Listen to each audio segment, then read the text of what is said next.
சரண் Krishna YouTube சேனலுக்கு உங்களை அன்புடன் வரவேற்கின்றேன். மகா கந்த சஷ்டி விரதம் இருக்க முடியாதவர்கள் இந்த 7 நாட்கள் இந்த ஒரு எளிய விஷயத்தை செய்தாலே போதும்.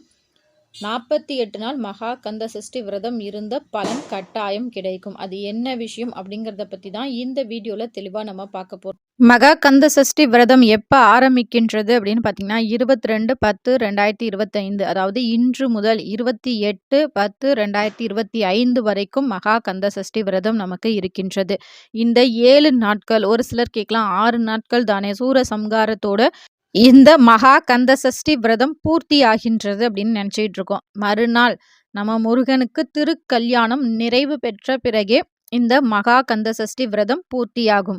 ஒரு சிலருக்கு இந்த 7 நாட்கள் நம்மளால கந்த சஷ்டி விரதம் இருக்க முடியாது.